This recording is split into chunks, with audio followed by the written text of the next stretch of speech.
Shabbat Shalom. Shabbat Shalom. So this is a very strange teaching. This is like one of my favorite Torah portions. Mi Ketz, which means from the end. And I always get hyped up about any Torah study that's about the day of the Lord, about the birth pangs. I mean, it's such a horrible thing, but I get jazzed about it. I get excited about it. It's very important to me because it changed the way I read the Bible. And once I learned how Judaism teaches about the day of the Lord and the birth pangs, it changed everything for me. And it opened up the whole Bible.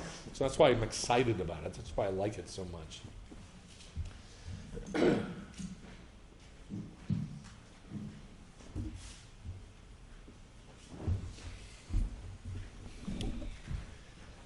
I don't like it so much the way that most believers do. Everybody gets excited about eschatology and the end times. That's not how I look at it. I look at it as like one big long story from the beginning, from Genesis all the way through. And so do you ever see that movie, The Never-Ending Story? It's a never-ending story. That's how I look at it. It just goes on and on and on from the very beginning to the very end of the book. So if you're looking, no matter where you're reading in the book, if you're looking for the day of the Lord and the birth pangs, you will see it. That's why I get excited about it, because it opened up the whole book to me, the whole story. So I never saw what I'm going to teach today. I've been studying Torah for 40 years, just about. And I never saw this. And it's a simple thing. And I knew the scriptures. I recognized the passages in the scriptures that talked about it, but I never thought about it, never put it together. And it's this. Every time there's a major revelation about the day of the Lord or about the birth pangs, it always happens by the river. Down by the river. It always happens by the river. And I never saw that before. And I stumbled on it a couple days ago, and I was like, what? Oh, that's in other places too. So that's what we're going to be focusing on, the river. Now, in the scriptures, I'm going to tell you what I'm going to teach first, because I don't want you to get lost. In the Bible, the bad guys are divided into two groups, the north and the south. So let's talk about, before I even teach anything, I want to get you on the same page with me. Let's talk about the four kingdoms. Who are the four evil kingdoms in the Bible? Who was the first one? Babylon. Who took Babylon? Medo-Persia. Who took Medo-Persia? Greece. Who took Greece? Rome. Okay, those are the four evil kingdoms in the Bible. Now, in the Bible, all those guys are from the north. But previous to that, who was the first bad guy in the Bible? Who the first bad kingdom? The Pharaoh. Egypt. That's the south. So in the Bible, you're presented with the bad guys from the south and bad guys from the north. Why? Because that's going to happen again in the day of the Lord, in the birth pangs.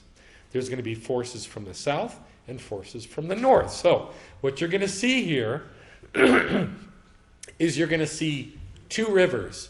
There's a river in the north and a river in the south, and they are representative of the bad kingdom. Does that make sense? So you have the southern river of Egypt, and you have the northern river of Assyria, Babylon. Make sense? Yep. Okay. So now that we're on the same page, now I'm going to teach what I saw. So we're in Genesis 41, Mi Ketz. All I have here is verses 1 through 4, and then I skip down to 25 through 31 for when Joseph interprets it. It came to pass, Mi Ketz, at the end. Now, anytime you see in the Bible, I taught this last year, you can go look it up on YouTube. Anytime you see the word end, it is talking about the birth pangs. There is no doubt about that whatsoever. That is confirmed by everything ever written about the word Ketz in Judaism. So it starts out by saying, at the Ketz. So where are you? The end. You're at where? Where are you? Day of the Lord. The day of the Lord. You're in the day of the Lord immediately. Does that make sense? You're already in the day of the Lord because you've been taken to the Ketz, day of the Lord. It came to pass, Mi Ketz, at the end of 2 full years, that Paro was dreaming, and behold, he was standing by the Yeor. That's how you say Nile. It does not say Nile. It says Yeor. Look, every single thing that everybody believes about the Bible is wrong. Let me just start with that. Just everything. Every single thing that we thought we knew, and everybody thinks they know, is wrong. If you go with what the Jews say, it's right. If you go with anything else, it's wrong. And every single thing we say about the Scriptures is wrong. Here's another one. I'm not going to stop saying Nile. I had to think hard about this. Just for communication, I'm going to keep saying Nile. But it's not Nile. It's Yeor. Yeor. And it's not a Hebrew word. It's an Egyptian word. Yeor. And behold, from the Yeor were coming up 7 cows. Where'd the cows come from? Okay, this is going to be a long teaching if you don't stay with me. Where are the cows coming from? The river. So they're coming up out of the river. That doesn't mean they walked down into the river and then they walked out. That means they emerged from the river. Like he's dreaming and he sees in a dream there's a river. Oh, I see my Nile that I have made because I am God. And I see the Nile, and up out of the Yeor come these 7 cows, like they're part of the river. Does that make sense? The river spit them out. And they're handsome, and they're robust, and they pastured in the marshland. And behold, 7 other cows were coming up after them from the Nile, from the Yeor. So these ugly cows are coming from the water. That means the water birthed them, created them. It doesn't mean they walked down into the river and then they walked out of the river. That means that they were emerging from the river. Coming up from the Yeor, of ugly appearance and lean of flesh, and they stood beside the cows that were on the Nile bank. And this is weird. And the cows of ugly appearance and lean of flesh ate the 7 cows that were big and fat and handsome and beautiful. That's cannibal cows. Yep. Do you remember back in the 70s or 80s, maybe 80s, hoof and mouth disease? Do you remember that? It was a huge problem. They had to kill millions of cows because the cattle got hoof and mouth disease. Guess how they got hoof and mouth disease? Because, they ate cows. Somebody had chopped up cows and ground it up and put it in their food. What? And this was like a whole process that these factories were doing, was creating cow food, but they used cows to make the cow food. And so they got hoofed. These are cannibal cows. And these are the skinny, ugly ones. And they eat up the big, fat ones, and then they don't look any different. They still look fat, skinny and ugly and cannibal cows. Then Pharaoh, he woke up. Yosef said to Paro, God has told to Paro what he's about to do. The 7 good cows are 7. Would you say that cows are years? Isn't that weird? Right. Cows are years.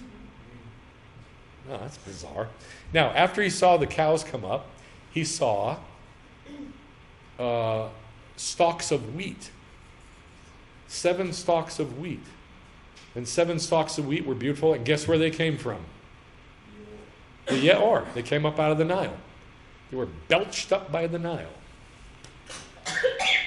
And then, after the big, full, thick heads of grain came up out of the Nile, 7 ugly, blighted by the wind stalks of grain came up, and they ate the big, beautiful grain. So it was cannibal grain, too. Yeah. So when he's interpreting it, he interprets both about the cows and the grain. So you're going to see about the grain here. God has told Paro what he's about to do. The 7 good cows are 7 what? 7 years.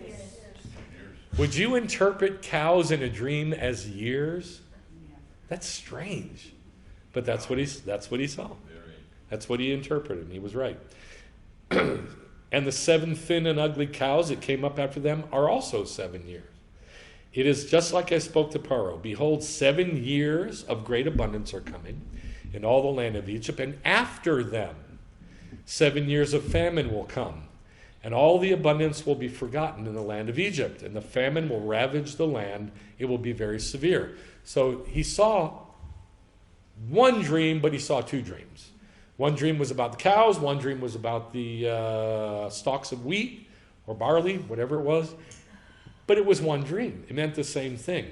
Now, in the stream of time, obviously you cannot have 7 years run concurrently with 7 years. You have to have 7 years and then 7 years after that.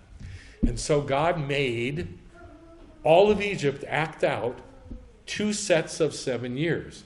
But because we're humans, we can't run them concurrently, so you run one 7 years and then another 7 years. But that's not what it's a picture of. It's a picture of both of them running at the same time. Which is why he says the 2 dreams are one. The 2 dreams are one, which you'll see. So what we're going to look for is clues to the context of the dream. Like, how do we know what this is a picture of? How do we know what God is trying to say to us by giving Paro dreams? So let's look at the clues. Here's clue number 1. Clue number 1 is in Bereshit 41:1. Now it happened at the end. Mi Ketz shnatayim yamin. Mi Ketz shnatayim yamin. Shnatayim means 2s. And yamim is days, actually. It's not years, it's days. Oh, I'm sorry. Shanat, that's the years. I'm sorry. Shnatayim is years, and yamim is days. So it's actually at the end of 2 days of years. That's really what it says. 2 days of years, or years of days. So this is obviously about 2 days. 2,000 years. What year did Yeshua die? 4,000. 4,000. So here's Yeshua's death in 4,000. And then we go 2,000 years or 2 days, which brings us to the day of the Lord, which is in that counting what day? Nope. All right, let's do it again. Yeshua dies in the year 4,000. Then we go 2 days, which is 2,000 years, which brings us to the day of the Lord. In that series, what day is the day of the Lord? 6,000. The 3rd day? Thank you. The 3rd day. 2 days, and then the 3rd day, the day of the Lord. In that series, in that definition, in that timeline, in that time frame. If you're talking about 2 days and then a 3rd day, you're talking about 2,000 years and then the day of the Lord. Does that make sense? Because it looks like I lost you on that. Did you get it? Yeah. Okay. That's what it says in Hosea 6. It says, come, let us do teshuvah to the Lord. So if it says teshuvah, what festival are you in? Yom Kippur. Rosh Hashanah. Rosh Hashanah. Rosh Hashanah is teshuvah. And so this context is about Rosh Hashanah. And it says, come, let us do teshuvah to the Lord. After 2 days. What comes after 2 days? 3rd day. 3rd day. After 2 days is the 3rd day. But he says he will revive. That's the word resurrect. That is the word resurrect. It's not a synonym for resurrect. It is resurrect. After 2 days, he will resurrect us. So let's do teshuvah. That brings us to Rosh Hashanah. 2 days, Rosh Hashanah, resurrection happens. Isn't that precise and specific? He will resurrect us, and on the 3rd day, he will raise us up. So it's not just the 2nd day, it's the 3rd day. It's where they meet. The 2nd day and the 3rd day, where they meet, is what year? 6,001. 6,001 or 6,000, either one. That's where the 2nd day and the 3rd day meet. And on both of them, he will raise us up, he will resurrect us. Make sense? That tells us precisely when the resurrection is going to happen. That doesn't thrill you? Guys, that doesn't thrill you? That we're told precisely when the resurrection is going to happen? Go ask a Christian when the rapture is going to be. No man knows. No man knows the day or the hour. We are told precisely when the resurrection happens. Can you hear me? You need to be shouting this to the world. Come, let us do teshuvah. That puts you at Rosh Hashanah. After 2 days, we know Yeshua died in the year 4000. Here's 2 days. How long is 2 days? 2,000 years. After 2 days comes the day of the Lord. He will revive us. He will resurrect us. And on that third day, he will raise us up. Tells us it's the joint of the second and third day. And that's only 1 day. Rosh Hashanah. Right. Isn't that amazingly precise? That's cool. Guys, when I saw this for the first time, I had to get a diaper. I mean, it freaked me out. I couldn't believe. I went and told everybody. But I tell you this, and you guys are like, okay, good. Man, this is amazing. Everybody's out there saying, when's the Lord going to come? When's the Lord going to come? Everybody, everybody says this, don't they? Yeah. You have an answer. Rosh Hashanah, the year 6001 is when the day of the Lord's coming. It's when the resurrection comes. Right. Period. Okay. Now that is a foundational stone to put your life on. It's amazing to me. All right, so here's clue number 2. 7 cows came up. What did he say the 7 cows were? 7 years. 7 cows came up, fine looking and fat. Then behold, 7 other cows came up after them, ugly and thin. And the ugly and thin cows ate up the 7 cannibal cows, ate up the fat cows. 41, 5 through 7. 7 ears of grain came up on a single stalk, plump and good. Then behold, 7 ears, thin and scorched by the east wind, sprouted up after them. Now, again, we have to have time linear, like time travels linearly.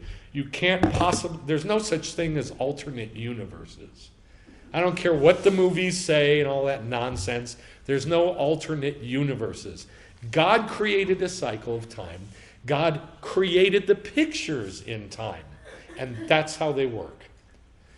So you have 7 years, and then after that 7 years, but it's a picture of 7 years running concurrently with 7 years.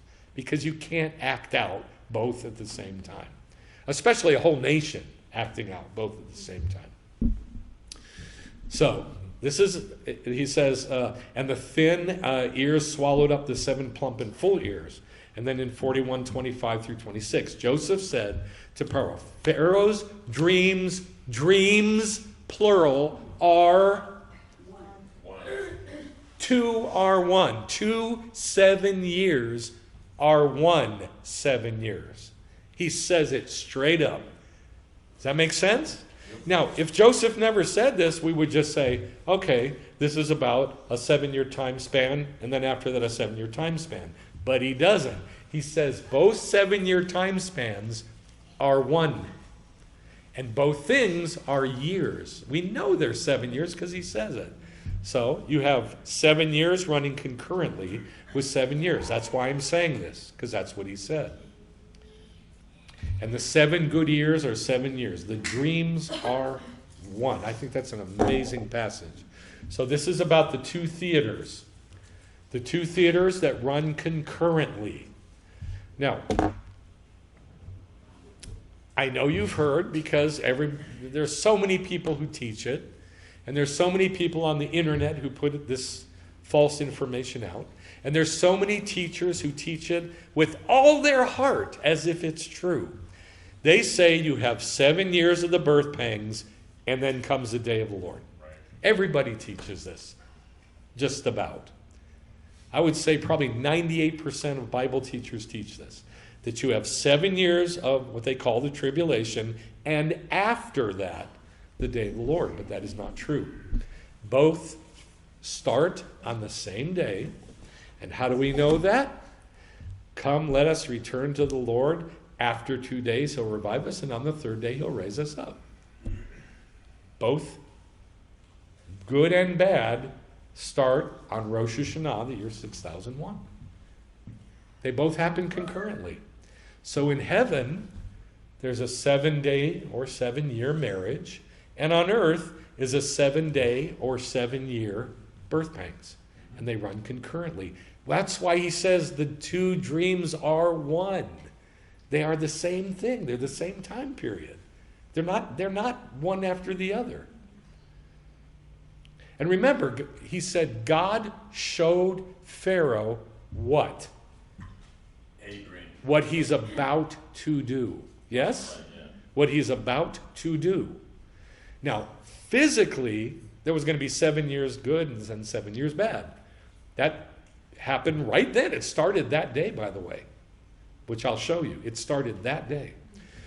But he says it's about God, what God's about to do. It still hasn't happened, and it's been, what, how many, 3,500 years. It's been 3,500 years, and it still hasn't happened. Right.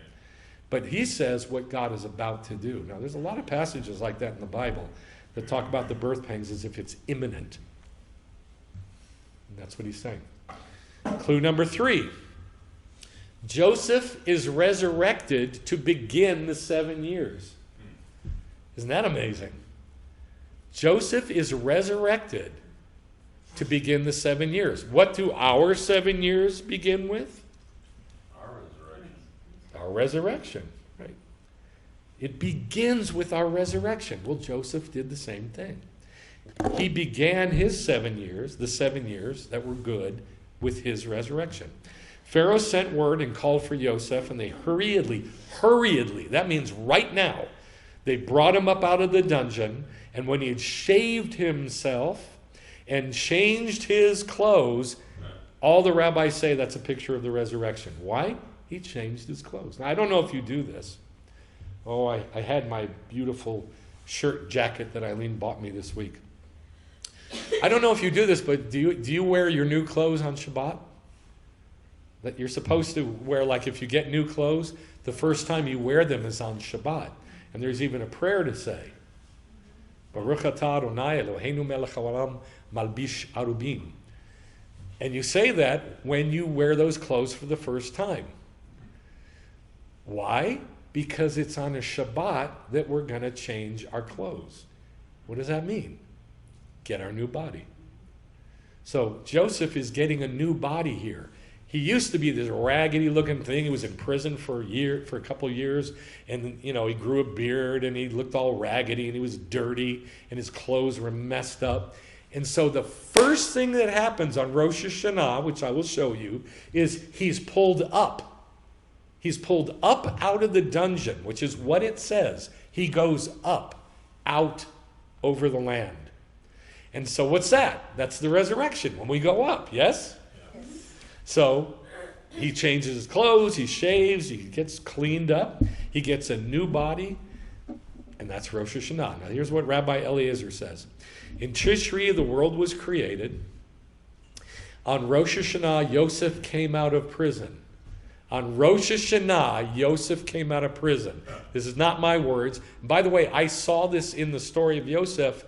I didn't know that the rabbis had said this. I came up with the same, truth, that he was resurrected. It's got to be Rosh Hashanah. And here it is. Here's what the rabbi said. I didn't see this till many years later. On Rosh Hashanah, Yosef came up out of prison. It was also taught in a baraita. That means an additional teaching. On Rosh Hashanah, Yosef came out of prison. The Gemara asks, from where do we get this? As it is written, sound a shofar at the new moon. Sound a shofar at the new moon. At the concealed moon, on our festival day. There's only one festival that's a new moon. What is it? Rosh Hashanah. There it is. And then it brings up Yosef. For this is a statute for Israel, a judgment of the God of Jacob. He established it as a testimony, as a statute. When? when a testimony in Yosef, when he went up out over the land. I mistranslated that. It says in Hebrew, he went up out over the land. He went up out over the land of Egypt. This is a reference to Rosh Hashanah, the only festival that occurs at the time of the new moon, when the new moon is covered and cannot be seen. So we have absolute proof that it was on Rosh Hashanah that he was resurrected. Yes? Yep. And that started what? 7 years. 7 years. Did you follow that? That started the 7 years. And so it will be for the believers. It's going to start our 7 years of the day of the Lord. Now, if you don't know the 5 themes of Rosh Hashanah, this will make less sense. But if you do, it makes a lot of sense. Number 1 is the blowing of the shofar for resurrection. Look what that verse says. It brings up blowing the shofar at Rosh Chodesh, at our festival, when Yosef went up out over the land of Egypt. So there's a blowing of the shofar for the resurrection, and then the coronation of the kingdom, and the beginning of the kingdom and the coronation of the king, the heavenly marriage, sealing for redemption, and the birth pangs. All of them start on the same 24-hour day, at the same moment. 6001 Rosh Hashanah. All right. So we have some pretty compelling evidence, do we not? Yep. That this is a picture of the day of the Lord and of the birth pangs. Clue number 4. And this is the one that I saw for the first time this year, just a few days ago. The bank of the river. Pharaoh has his vision, and in his vision he sees the bank of the river, and it's about the birth pangs. 41, 1 through 3. Pharaoh had a dream, and behold, he was standing by the Yeor. He was standing by the Nile. So he's on the bank of the river, yes? Mm-hmm. Yes? Yes. Okay. He's on the bank of the river in his dream. And from the Nile, from the Yeor, 7 cows came up, fine looking and fat, and they grazed in the marshland. Then behold, 7 other cows came up after them from the Nile. In other words, I can't say this enough. The Nile created the cows. Do you see that? It's not cows were like, I just saw this picture, this vision, there were cows down in the water and then they came up. It's not like that. He saw the water create the cows. And the cows then came up out of the Yeor onto the land. Make sense? Does that remind you of anything? I saw a beast on the sand of the seashore. It came up out of the great sea. Yep. That's in Revelation 12 and Revelation 13. Out of the nations. Okay, this is the same exact picture. Yes? Yeah. Which set of cows won the fight? The ugly, skinny ones. Come on, wake up. Come on. The bad ones, the ugly ones. They won. They ate up the pretty ones, so there were no pretty ones left. All you saw was ugly cows, and they were birthed by the Yeor. And they came up out of the sea, out of the river, up onto the land. All right, so this should tell you a lot already. This is a picture of the false Messiah. 41, 17 through 18. So Paro said to Yosef, in my dream, there I was, standing on the bank of the Yeor. And see, look, 7 cows, fat and fine-looking, came up out of the Nile. The Nile created them. This is actually cows by the Nile. By the way, lots and lots of cows by the Nile, even to this day. They graze there in the marshland. They call it marshland, but look at the grass. There's lots of grass by the Nile. Some of these are lower down, like in Uganda or something like that. Some are up in Egypt. I think this is Egypt. This is, I believe, Uganda. This is somewhere else in the long Nile, but it's not Egypt. Lots of cows by the Nile, so it's not unusual. Okay, so we're going to look at the bank of the river. 41, 1 through 3. Pharaoh had a dream, and behold, he was standing by the Nile. From the Nile, 7 cows came up. What came up? 7 cows. Which is? 7 years. 7 years came up out of the Nile. Just read it like that. 7 years came up out of the Nile. And then 7 other years came up out of the Or. Now, the same thing happened to Ezekiel. When he saw the day of the Lord coming, when he saw the kingdom coming, he saw the kingdom coming. And when he saw it come, he was by the bank of the river. And I never put the two together. Now it came about while I was by the river Kevar, which by the way means length, continuance, or a long, long time. So he's not by the river, he's by the cycle of time. And he sees the day of the Lord come. I don't know if you know Ezekiel chapter 1. Do you know Ezekiel chapter 1? Do you guys, hello? Do you know Ezekiel chapter 1? No. Do you know what he sees? No. Okay. Can you hand me my Bible, please? I spent years studying this passage because it's about the cherubim. It came about in the 30th year on the 5th day of the 4th month, while it was by the river Kevar, among the exiles. So Israel has been exiled from Jerusalem, kicked out of Jerusalem, and they've gone to Babylon. And the river Kevar is in Babylon, which, by the way, is where Ezekiel lived. Among the exiles, the heavens were opened, and I saw visions of God. On the 5th of the month of the 5th year of King Jehoiakim's exile, the word of the Lord came expressly to Ezekiel. Verse 4. I looked, behold, a storm wind was coming from where? Where? Come on, guys, please. North. Where was it coming from? You're not even looking at a Bible. The north. How do you know what's going on? The north. Comes from the north. Okay, we've got this part on here. So, remember, there's bad guys from the south and bad guys from the north. Right. Bad guys from the south is where? Egypt. Egypt. Bad guys from the north is where? Assyria. Assyria or Babylon. They're both the same thing. He's in Babylon and he sees this storm wind, the coming of God from the north.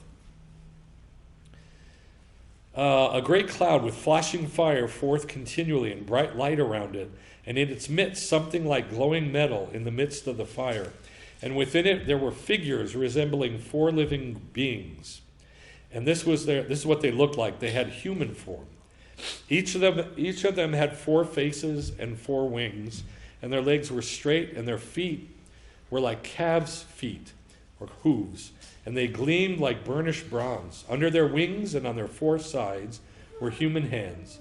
As for the faces and wings of the 4 of them, their wings touched one another, and their faces did not turn when they moved. They all went straight forward. So if they were going this direction, the living creature who's like this is going like this. And then if they want to go that way, he drops his wings, raises them back up. Now their all wings are touching, and then they go this way. So they never turn. They never turn their body because there's 4 of them, but they're one. There's one body, but there's 4 faces and 4 sets of wings. So it doesn't matter what direction it's going. There's always a face going that way. So what are these things? What are these things? These 4 creatures.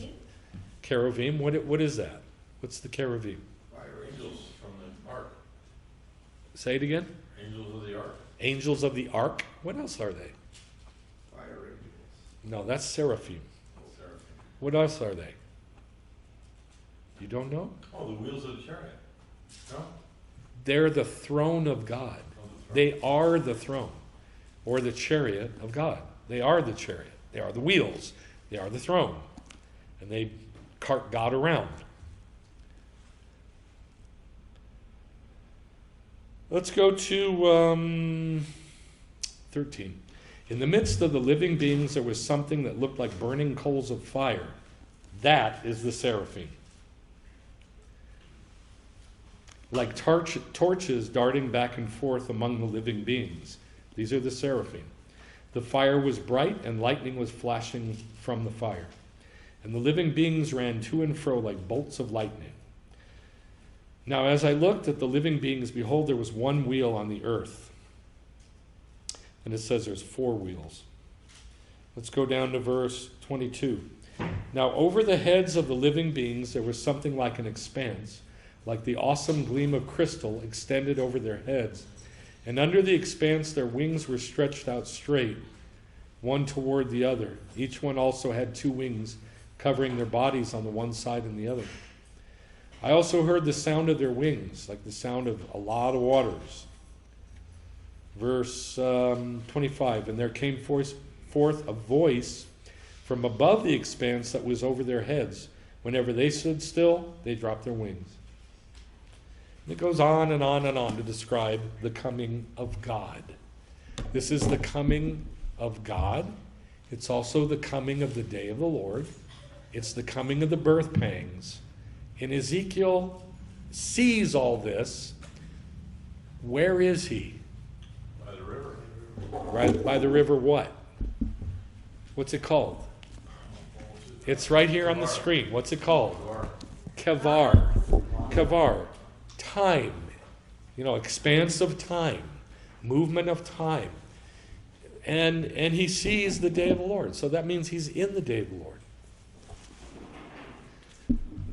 All right. Ezekiel 3:15. Then I came to those of the captivity of Tel Aviv. That doesn't mean the people were in Tel Aviv and then they were transported to Babylon. They lived in Tel Aviv in Israel and they were kicked out to Babylon. That's not what it's saying. It's saying Tel Aviv is in Babylon. That's where they got the name for Tel Aviv in Israel. It didn't start in Israel. It started in Babylon, in the Jewish community in Babylon. Tel Aviv. That dwelt by the river Kevar. They lived there at the river Kevar. So Ezekiel lived in Tel Aviv at the river Kevar, and he sees this amazing image of the day of the Lord coming, right? And he's by the bank of the river when he sees it. Then I came to those of the captivity of Tel Aviv and dwelt by the river Kevar, and I sat where they sat and remained there, freaked out among them for how long? Why 7 days? Because it's 7 years. Same exact picture. All right? Then I never put this together. Daniel also saw his greatest visions by the river. I never thought about it. Daniel chapter 8. Now, Daniel chapter 8, chapter 9, chapter 10, chapter 11, and chapter 12 were all seen by the river. And there's 3 separate enormous prophecies. The biggest prophecy in the whole Bible is in chapter 10 and 11 and 12. It's all one prophecy. And it lays out the entirety of history of the Medo-Persian and then the Greek Empire. And it takes you all the way to the day of the Lord and Antiochus Epiphanes and the false Messiah and the king of the north and the king of the south, and lays out the entire history of the birth pangs. All right? So these are huge prophecies. Chapter 8 is all about the coming of who? Does anybody know what chapter 8 is about? The coming of whom? You don't know? No. Medo-Persia and then Greece. Alexander the Great. And then it talks about the division of his kingdom. And that how the false Messiah comes from that. That's chapter 8. And then chapter 9.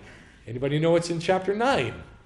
Daniel's 70 weeks. The 70 weeks, which tells us about the day of the Lord is still coming.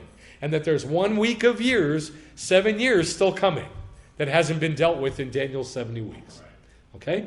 So these are huge, huge, important prophecies. And then comes chapter 10, 11, and 12, all about the entirety of the history of the Greek Hellenist period to the day of the Lord. All right. So we're in chapter 8. In the 3rd year, in the reign of Belshazzar, the king, a vision appeared to me, Daniel. I was looking, and I was in the citadel of Shushan. Who else lived in Shushan? Very, very big. Esther, right. Esther and Ahasuerus, which is in the province of Persia. And I looked in the vision, and I myself was beside the Ulai Canal. The Ulai Canal. Don't picture a little thing. It's a huge river. It's the Tigris, basically. It's a huge, huge river. I myself was beside the Ulai Canal. Then I raised my eyes and looked, and behold, a ram which had 2 horns was standing in front of the canal. So he sees the same thing that Pharaoh sees. Where did the cows come from? Up out of the river. They came up out of the river. Look what he sees here. He sees the ram, which had 2 horns, was standing right in front of the canal. So where do you think he came from? Probably canal. The river. Right. Now chapter 8, 17, and 19. So he came nearer to where it's talking about an angel. The angel came near to where I was standing. I was frightened, and I fell on my face. And he said to me, Son of man, understand that the vision is for what? The time of the Ketz. What did Pharaoh see? It was the end of 2 full years, or 2 years of days. Right. It was the end, the Ketz of years. Daniel sees the same thing. So you're going to see the word end or Ketz come up over and over and over and over again with what Daniel saw. Why? Because they both saw the same time period. Pharaoh, Ezekiel, and Daniel, actually, all 3 saw the same time period. Does that make sense? Yeah? You with me? Okay. So I'm going to ask you a trick question. When Pharaoh saw his vision, where was he? Front river. Okay. Where was he physically? Asleep. He was in bed, asleep. Where was he spiritually? By the river? Nope. In the grave. Nope. In the day. Thank you. In the day of the Lord. That's where he was. That's why he saw it. He was there. When Daniel saw his vision, physically, where was he? Come on. Say it loud.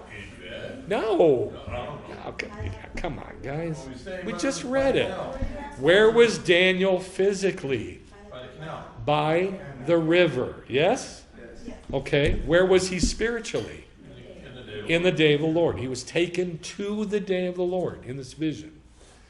All right. Now, if you don't think like this, you cannot possibly understand prophecies in the Bible. That they didn't just see stuff. They were taken there. And they just wrote what they saw. And that still happens today. So he came near to me where I was standing. I was frightened. I fell on my face. He said, understand that the vision is for the time of the Ketz. And he said, behold, I'm going to inform you. I'm going to tell you. I'm going to teach you what will occur at the final period of the indignation. What's the indignation? The birth pangs. That absolutely is a synonym for birth pangs. I've taught that many times. Because, why? Because it is for the moed of the Ketz, the appointed time of the Ketz. The indignation is the Ketz. It's the end. The birth pangs is the end. They're simultaneous. They are the same. They're just different words for the same time. Okay, I'm going to ask you again. When Pharaoh had his vision, his dream, where was he spiritually? Day of the Lord. What word is used to tell us where he was? Say it loud. Come on. The end. The end. That's where he was. He was at the end, at the Ketz. When Ezekiel had his vision, where was he physically? Ezekiel was in bed. No. Guys. Yeah, he was by the river. Yeah, but where? Which River river? Kavar. The river Kavar. What does Kavar mean? A long Time period. So, I mean, we could infer. It doesn't outright say it, but we can infer that he was also taken to the day of the Lord. We can't. There's no verse that says it here, but we can infer it, and I'll leave it at that. When Daniel had his vision in chapter 8, where was he? When Daniel had his vision in chapter 8, physically, where was he? Tell me the name of it. By the river Ulai, the Ulai River. Yes? Okay. Now, spiritually, where was he? In the day of the Lord. What word does it use to tell us where he is? Indignation. The end, the Ketz, same place Pharaoh was. Now, Daniel chapter 10. This is the long, long, long one. Chapter 10, chapter 11, chapter 12. It's all one prophecy. It's enormous. In those days, I, Daniel, had been mourning for 3 weeks. He was fasting. On the 24th day of Nisan, while I was by the bank of the great river, that is the Tigris. What river was he by in chapter 8? Ulai. The Ulai. Now what river is he near? Tigris. Tigris, which is, by the way, Hidekel. Hidekel. It's made of 2 words that both mean flowing or long. Long flowing stream. All right? So, why does he have to be at another river to see this? Why didn't he just stay at the bank of the Ulai? You get what I'm saying? Because he's taken to the day of the Lord and he has to be by a river. So what it's doing is it's giving us more clues to tell us that when somebody sees the day of the Lord in the Bible, they're going to be at the bank of a river, usually. Make sense? Or else it would have just stuck him at the Ulai. But he's not at the Ulai. Now he's at a different river. And he sees the longest prophecy in the whole Bible. And what is this longest prophecy in the whole Bible about? The day of the Lord, the Ketz. So he says, I was by the bank of the great river, that is the Tigris. I raised my eyes and I looked, and there was a man dressed in linen. His face looked like lightning, his eyes were like flaming torches, and I, Daniel, alone saw the vision. While the men who were with me, they couldn't see this vision. They couldn't even see it, and they were right there. And where is Daniel physically? At Tigris. At the, come on guys, At at the Tigris River. Daniel 11. It's the same prophecy. This is deep into the prophecy. It's almost at the end of it. And it says, as for both kings. Now, both kings, he has said about 10 times, the king of the north and the king of the south. King of the north and the king of the south. Now, I've got the king of the north in brown, and I've got the king of the south in red. So every time it says north, it's brown. Every time it says south, it's red. Keep those colors in mind. As for both kings of north and south, their hearts will be on evil, and they will speak lies at the same table, but it won't succeed. Why? Because the Ketz is still to come at the appointed time, at the Moed. Which Moed? The Moed. Which one? When does the Ketz come? Which one? Which Moed? Which appointment? Thank you, Eileen. At Rosh Hashanah. At Rosh Hashanah. Because the Ketz is still to come at the Moed. At Rosh Hashanah, just like with Joseph. Yes? Yes? Yep. Okay. Some of those who have insight will fall to refine, purge, and cleanse them until the Ketz. Because it is still to come at the Moed. At Rosh Hashanah. Now, Daniel 12. It goes all the way through 10, through 11, and then 12. Now, at that time, Michael, the great prince who stands over the sons of your people, will arise. And there will be a time of distress. Now, distress is the word tsar. And what does tsar mean? What does distress mean? Birth pains. Birth pangs. What color is north? Brown. Brown. What color is south? Red. All right. In chapter 8, where is Daniel? When he sees physically, where is Daniel? By the Nile. Nope. Or no. Ulai. Ulai. The Ulai. Very good. In chapter 10, which river is Daniel by? Tigris. All right. In chapter 11, which river is Daniel by? Still the Tigris? I told you. 10, 11, and 12 is one big giant prophecy. So he's still in the Tigris, right. In chapter 12, where is Daniel? Tigris. By the Tigris, all right? Now at that time, Michael, the great prince who stands over the sons of your people, will arise. And there will be a time of tsar. What is tsar? Birth pangs. Birth pangs, such as never occurred since there was a nation until that time. And at that time, at what time? Rosh Hashanah. No, he doesn't say that here. At all the right. time of the birthday? Yes, that's what he just said. Oh. There will be a nation, there will be a time of tsar that has never occurred since there was a nation until that time. And at that time, during the birth pangs, your people, everyone who's found written in the book, will be rescued. That's resurrection. They happen simultaneously again. All right. Where does Pharaoh have his vision, his dream? Physically. In his bed. He's in bed. Right. Spiritually, what does he see? Kingdom. Then the Lord. The end. He sees the river Yeor. He sees the river Yeor. So he doesn't have his vision by the river. He sees the river in his vision. But it's the same pattern. It's the same picture. Does that make sense? Sees himself by the river. He sees himself by the river, right. Okay. So birth pangs are always revealed at the bank of the river. They're always revealed at the bank of the river. Let me say it in Christianese. No. The tribulation is always shown by the water. It's always shown by the water in the Bible. Okay? My question is why? Why?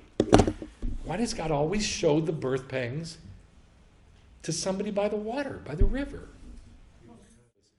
Why does all the bad stuff, the tribulation, why is that shown by the river? The nation. Because it's the waters and the waters Okay. are the Jews. Okay, that's what we're trying to get at. It came to the pass at the Ketz, at the end of 2 full years, that Paro was dreaming, and behold, he was standing by the Yeor.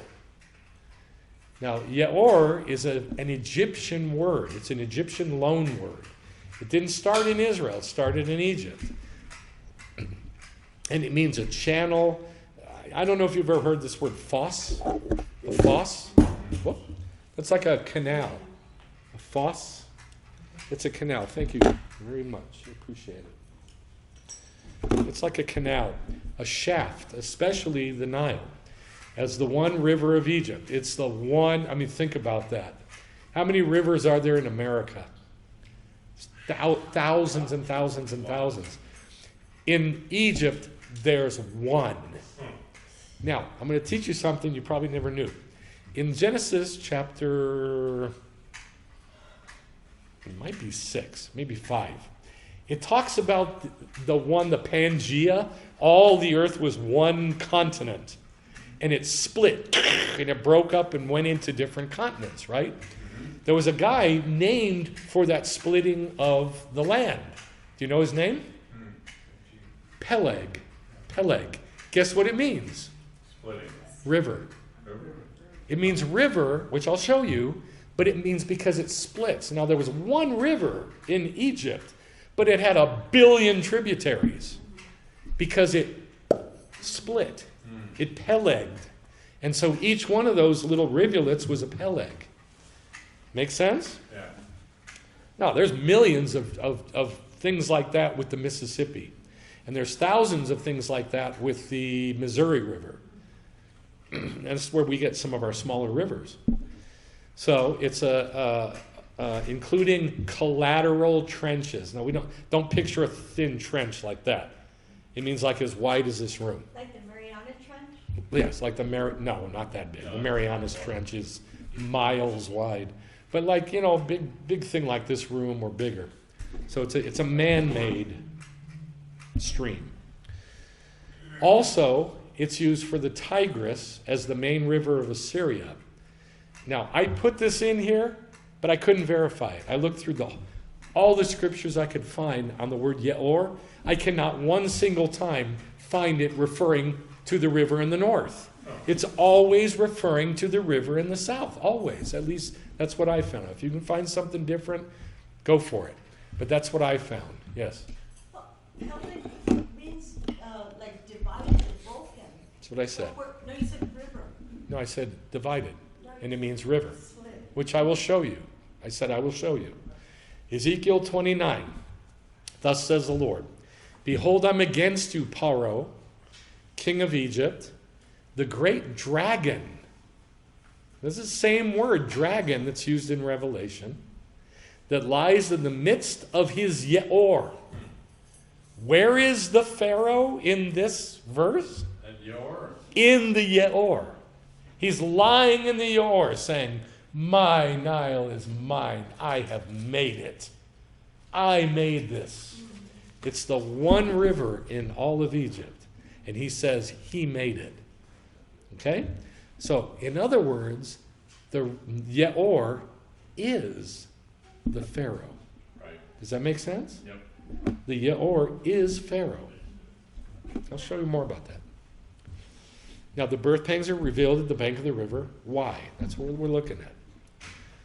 Assyria is a river. Isaiah 8:7. Now, I have Yeor here.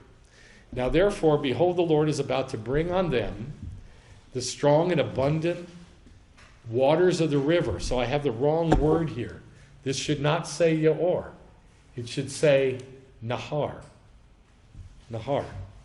And this is both Nahar and Yeor, which I'll show you. But what I'm saying is this. I can't find anywhere where the Yeor refers to the northern river. It's always about Egypt. At least that's what I found. Assyria is a river, Nahar. Now therefore, behold, the Lord is about to bring on them the strong and abundant waters of the river, Mi ha-Nahar. That is, God says, what's the abundant waters of the river? He says what it is. The king of Assyria. Therefore, the king of Assyria equals the river. Right. Yes? Yep. I just feel like I'm not getting anybody. I'm not capturing you for some reason. Not the Yeor, the Nahar is the king of Assyria. That's what God says here, yes? Right. So therefore, the river itself equals The north. the kingdom, Yeah. or the king of the kingdom. Yes? Yeah. Okay. The king of Assyria and all his glory, and it will rise over all its channels and go over all its banks. Therefore, Assyria equals the river. Egypt is a river, the Nahar and the Yeor. Jeremiah 46. Who is this? It's talking about like a force of army force. Who is this that comes up as the Yeor, whose waters toss themselves as rivers, Naharai? So it has whoever's coming, it's like the Yeor and it's like the Nahar. What does that tell you? You know, they're like Assyria. It's the king of the north and the king of the south. Because it says it comes like the Nahar. Right. This Yeor that's coming, it's coming like the Nahar. It doesn't say it is the Nahar. It's coming just like the Nahar is coming. Yeah. That's what it's saying here. Who is this that comes like the Yeor, whose waters toss themselves like the Nahar? Egypt rises up like the Yeor, and his waters toss themselves like the Nahar. For this is the day of the Lord God of hosts. Now it comes right out and tells us that the coming of the river, that's south, the Yeor, and the coming of the river, that's north, Nahar, is the day of the Lord. Yeah, they're the same. They're the same. 7 years of good, 7 years of bad. but they go concurrently. 7 years of good in heaven, 7 years of bad on earth. Yes? Yep. They're one. The king of the north and the king of the south. Now he's making them one. They're both bad. A day of vengeance, that he may avenge himself on his enemies. So here it says that Egypt is a river. Back in Isaiah 8, it said that Assyria is a river. So we have very clear evidence that in the Bible, there's a river of the north. Who is that? Assyria. Syria and Babylon. And there's a river of the south. Who's that? Babylon. Egypt. South. Egypt. Oh, I'm sorry. Yeah. Egypt. Okay. Now, in Ezekiel, it says that God is going to destroy the rivers, both the rivers of Assyria and Egypt. Zechariah 10, he will pass through the land with affliction and strike the waves of the sea, and all the deeps of the river will dry up. And the pride of Assyria will be brought down, and the scepter of Egypt will depart, brown and red, Assyria and Egypt. He strikes both of them. When does he strike them both? When does he strike them both? The day of the Lord God of hosts, a day of vengeance, during the day of the Lord. All we got to do is put our clues together, and we have a very, very clear picture. But if you can't follow the clues, you can't see the picture. So I'm trying to get the clues put together for you. But we got to do it in a very orderly way, or you're going to get lost. So that's why I'm trying to keep you with me. Isn't that about the middle of the birth pangs? I'm not going to answer that question. Okay. It's not a bad question, but it's just, it'll take me somewhere I don't want to go. All right, see this map? See that red dot? That dot is about where Jerusalem is. This is what they used to call the Fertile Crescent. This is Babylon, Assyria, and then Israel. All right? And then down here is the Nile, Egypt. Mesopotamia and Egypt. So we have the Tigris and the Euphrates up here. That's north. So what color should that be? Brown. So that's Assyria, Babylon, and the north. We have it described for us as Assyria, as Babylon, as Medo-Persia too. As Assyria, as Babylon, and as the king of the north. Then we have the Nile, the Yeor, which is the king of Egypt. He's called the Nile. It's called the south. All right, those are our terms that God defines for us to understand this picture that Pharaoh saw in Mi Ketz. Now that you know what the two bad rivers are, I'm going to quiz you. What river was Daniel at in Daniel chapter 8? Very good, Becca. The Ulai. All right. What river, and that's in the north, in Persia. What river was Daniel at in chapter 9, 10, 11, 11 and 12? The Tigris. North. Okay, this is the river in the north. But it gives it different names. But it's the king of the north. It's the forces of the north.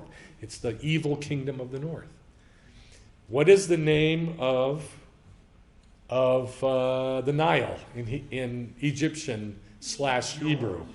Yeor. Yeah. And that is the Pharaoh. Okay? Now, when you're reading about prophecy, the Pharaoh is the false Messiah. The Pharaoh is the false Messiah. So, who is the king of the north? Who is that? Okay, I'll say it this way. In the book of Revelation, who is the king of the north? Assyria, Babylon, Medo-Persia, Greece. Who is it? Like, who does it call it in the book of Revelation? Edom. It doesn't call him Edom at all. No? That's good. The great whore of Babylon. Babylon. That's the king of the north. It's not the false Messiah, it's the king of the north. Assyria, Babylon, Medo-Persia. Those are all the river of the north. What color is it? No. Brown. Red south. The king of the south, what color is he? Red. Red. And he is who? Egypt. Who is he? Pharaoh, Egypt, king of the south. All right? When you're reading about prophecy, I'll say it again, you see the false Messiah, and then you see this other evil entity. There's two. The king of the south, Egypt, is the false Messiah. The king of the north is who? In the book of Revelation is who? Babylon. Babylon. That's the king of the north. They both show up in the book of Revelation. Why? Because they show up in the Tanakh as the king of the north and the king of the south. All right, now that we've got all the two bad rivers figured out, now I'm going to show you another river. And this is, I didn't know how to end this teaching. And then I saw these, I just looked up river, and it was like, river of God? Where is the river of God? Where's the river of God? Wouldn't that be the Galilee? Jordan? There ain't no river in Jerusalem, that's for sure. It's dry as a bone. Where's the river of God? Wouldn't that be the Jordan? From the temple. It's not the Jordan, not at all. I don't know. You don't know? The river of God. Well, we'll read the descriptions of it, and you'll be able to tell where the river of God is. But I saw this phrase, river of God, and I was like, what? I know the bad rivers, but now there's a good river in comparison. Deuteronomy 8:7, for the Lord your God is bringing you into a good land. Where was he bringing Israel? The good land. Which is what? Israel. You're Israel. No, it's not Israel. The kingdom. The kingdom. This is like a Monty Python movie. You stay here and I'll go.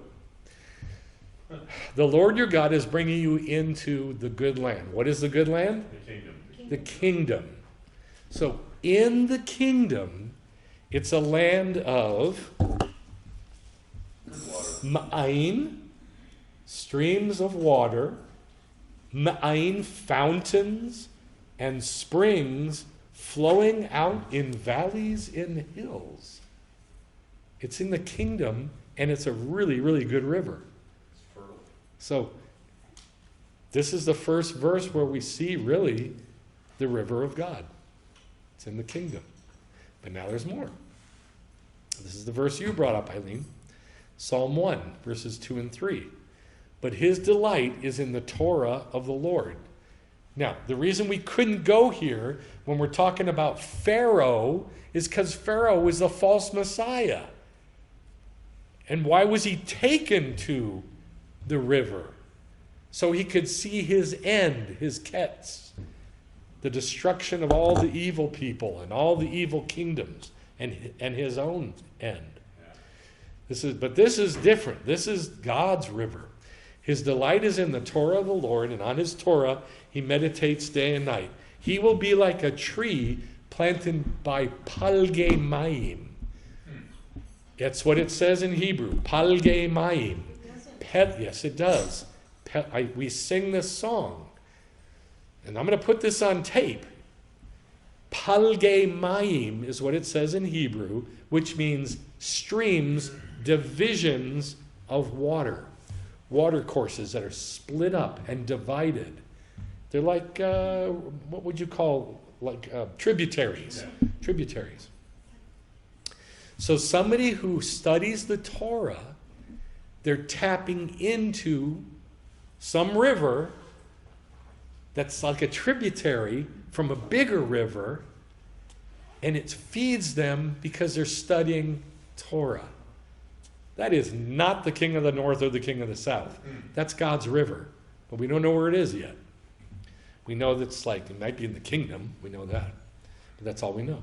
So he's like a tree, palgei mayim, planted by palgei mayim, peleg of water, which yields its fruit in its season, its leaf does not wither, and whatever he does prospers. Okay?